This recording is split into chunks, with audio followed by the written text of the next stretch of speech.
Case కొత్త మలుపు తీసుకుంది. ఈ కేసులో 2,000 కోట్ల అక్రమ లావాదేవీలు జరిగాయన్న ఆరోపణలతో తాజాగా ఇన్కమ్ ట్యాక్స్ డిపార్ట్మెంట్ కూడా ఇప్పుడు రంగంలోకి దిగింది.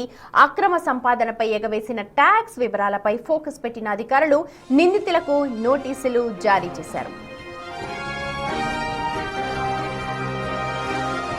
ఈ స్కామ్ ద్వారా నెలకు 50 నుంచి 60 కోట్ల రూపాయలు అక్రమంగా సంపాదించినట్లు ఐటీ శాఖ అనుమానిస్తోంది. అలాగే అక్రమ సంపాదనని ఇండియా నుంచి హవాలా మార్గంలో దుబాయ్కి తరలించినట్లు భావిస్తూ ఉన్నారు అధికారులు. డిస్టిలరీస్ నుంచి అమ్మకందారులకు 5 సార్లు ఎక్కువ మొత్తంలో చెల్లింపులు జరిగినట్లుగా ఐటీ శాఖ గుర్తించింది. ఎలాంటి మెటీరియల్స్ సప్లై చేయకపోయినా ఫేక్ ఇన్వాయిస్లతో 2 డిస్టిలరీస్ నుంచి 76.92 కోట్లు తరలించినట్లుగా ఆధారాలు సేకరించింది. డిజిటల్ ట్రయల్ను తప్పించుకోవడానికే మొత్తంగా బ్లాక్ మనీ రూపంలో ఈ లావాదేవీలు జరిగినట్లుగా గుర్తించారు. పూర్తి సమాచారాన్ని అందించడానికి మా ప్రతినిధి శివ జాయిన్ అవుతున్నారు. మనతో over to you Shiva. Right Sumathi, మొత్తం మీద చూసుకుంటే లిక్కర్ కుంభకోణంలో ఆసక్తికర అంశాలు ఒక్కొక్కటిగా వెలుగులోకి వస్తున్నాయి. ఇప్పటికే దాదాపుగా సంవత్సర కాలంగా ఈ కేసుని సిట్ అధికారులు దర్యాప్తు చేశారు. 52 మంది నిందితుల్ని గుర్తించారు. దీంట్లో 18 మంది నిందితులకు సంబంధించి కూడా అరెస్ట్ చేశారు. 12 మంది నిందితులకి బెయిల్ వచ్చిన పరిస్థితి కనిపించింది. 2 నెలల క్రితం కూడా ఈ కేసుని ఈడీ దాదాపుగా టేక్ ఓవర్ చేసిన పరిస్థితి కనిపించింది. దీంట్లో A1, A2, A7, A31, A32, A36లకు కూడా ఈడీ అధికారులు నోటీసులు ఇచ్చి విచారణ చేపట్టారు. దీంట్లో రాజ్ రెడ్డి, చెవిరెడ్డి భాస్కర్ రెడ్డి, బాలాజీ గోవిందప్ప, కృష్ణమోహన్ రెడ్డి లాంటి కీలకమైన వ్యక్తులు దీంట్లో సూత్రధారులు, పాత్రధారులుగా ఉన్నారు.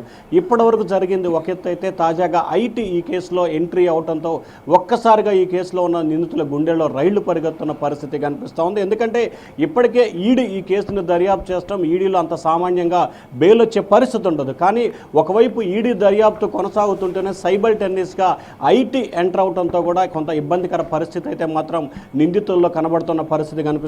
దాదాపుగా 2,000 కోట్ల రూపాయలకు సంబంధించిన నిధులను అక్రమంగా ట్యాక్స్ ఎగరవే ద్వారా కూడా బ్లాక్ని వైట్ చేసే దిశగా ప్రయత్నాలు చేసినట్టు తెలుస్తూ ఉంది. దాదాపుగా 70 కోట్ల రూపాయల పైగా సంబంధించి కూడా నకిలీ ఇన్వాయిస్లు, ఫేక్ ఇన్వాయిస్లు సృష్టించి ఐటీ నుంచి డైవర్ట్ చేసే దిశగా ప్రయత్నాలు చేసినట్టు తెలుస్తోంది. అలాగే ప్రతి నెల 50 నుంచి 60 కోట్ల రూపాయల నగదు లిక్విడ్ క్యాష్ అంటే ఫోన్పే, గూగుల్ పే లాంటివి వినియోగించకుండా లిక్విడ్ క్యాష్ని డైవర్ట్ చేసినట్లు కూడా గుర్తించారు. ఫేక్ ఇన్వాయిస్లు, నకిలీ ఇన్వాయిస్లతో పాటు నిధుల డైవర్ట్ దాదాపుగా ఆంధ్రప్రదేశ్ నుంచి 2,000 కోట్ల రూపాయల పైగా దుబాయ్కి దాదాపుగా హవాలా ద్వారా నగదు తరలించినట్లు కూడా ఈడీ అధికారులు ఎప్పటికే గుర్తించారు. దీనికి సంబంధించిన పలు వివరాలను కూడా ఈడీ వద్ద నుంచి ఐటీ నిన్న ఇవాళ స్వాధీనం చేసుకున్నట్టు తెలుస్తూ ఉంది. దాదాపుగా 10 నుంచి 12 మంది ఈ కేసులో కీలకమైన పాత్రధారులు, సూత్రధారులకు సంబంధించి ఇవాళ రేపట్లో ఐటీ శాఖ నోటీసులు జారీ చేసే అవకాశం కనిపిస్తూ ఉంది. ఐటీ శాఖ నోటీసులు జారీ చేసి వారి వద్ద నుంచి వివరాలు సేకరిస్తే ఇంకా కొత్త పేర్లు వెలుగులోకి వచ్చే అవకాశాలు కనిపిస్తుంది. ఎందుకంటే లిక్కర్ కేసులో మొదట కేవలం 15 మందితో ఎఫ్ఐఆర్ని సిట్ అధికారులు నమోదు చేసి అది 52కు చేరుకున్న పరిస్థితి కనిపించింది.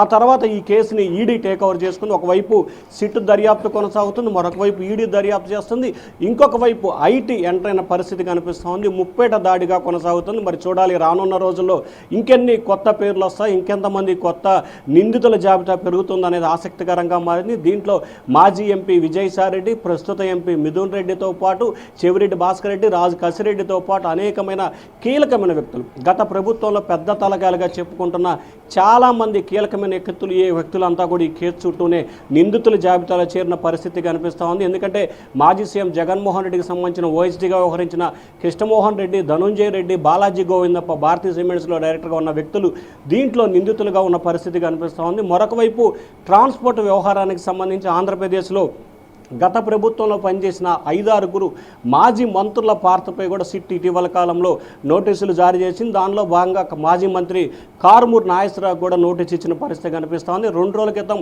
A1 రాజ్ కసిరెడ్డిని కూడా సిట్ అధికారులు ఈ ట్రాన్స్పోర్ట్ వ్యవహారానికి సంబంధించి 13 రూపాయల కేసుని ట్రాన్స్పోర్ట్ చేయడానికి 34 రూపాయలు కేటాయించడానికి సంబంధించి కూడా ప్రత్యేకంగా ఆయన విచారించిన పరిస్థితి కనిపిస్తోంది. సో లిక్కర్ కేసుకు సంబంధించి మొత్తం 3,600 కోట్ల రూపాయల కుంభకోణం జరిగిందని సిట్టు తేల్చింది. దాంట్లో 2,000 కోట్ల రూపాయల నగదుకి ఐటీ ఎగ్గొట్టినట్లు ఐటీ అధికారులు గుర్తించారు. మరి దీంట్లో దర్యాప్తులో రానున్న రోజుల్లో ఎటువంటి అంశాలు వెలుగులోకి వస్తాయనేది ప్రస్తుతం హాట్ టాపిక్ గా మారింది.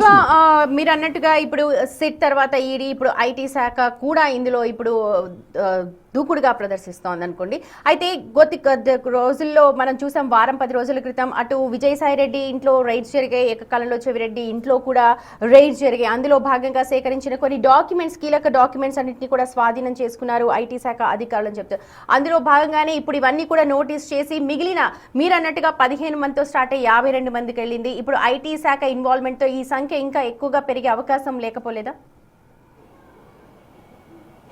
ఖచ్చితంగా. ఎందుకంటే గత వారం రోజుల క్రితం దాదాపుగా ఈడీ అధికారులు 22 మంది నివాసాల్లో అయితే, కార్యాలయాల్లో అయితే ఏకకాలంలో దాడులు చేశారు. దాంట్లో మాజీ ఎంపీ విజయసాయిరెడ్డి, ప్రస్తుత ఎంపీ మిథున్ రెడ్డి, అలాగే చెవిరెడ్డి భాస్కర్ రెడ్డి, ధనుంజయ రెడ్డి, బాలాజీ గోవిందప్ప, కృష్ణమోహన్ రెడ్డితో పాటు రాజ్ కసిరెడ్డి ఆయన బంధువుల నివాసంలో కూడా ఏకకాలంలో హైదరాబాద్, విజయవాడ, బెంగళూరులలో ఏకకాలంలో ఈడీ అధికారులు సోదాలు నిర్వహించారు. పలు కీలకమైన డాక్యుమెంట్స్ని, పలు కీలకమైన ఆధారాలను కూడా సేకరించారు. సో వారు సేకరించిన ఆధారాల మూలంగానే ట్రాన్స్పోర్ట్ వ్యవహారంలో 200 నుంచి 400 కోట్ల రూపాయలకు సంబంధించి అక్రమాలు జరిగినట్లు ఆ డాక్యుమెంట్స్, అంటే వాళ్ళు వెరికి తీసిన డాక్యుమెంట్స్లోనే గుర్తించిన పరిస్థితి కనిపించింది.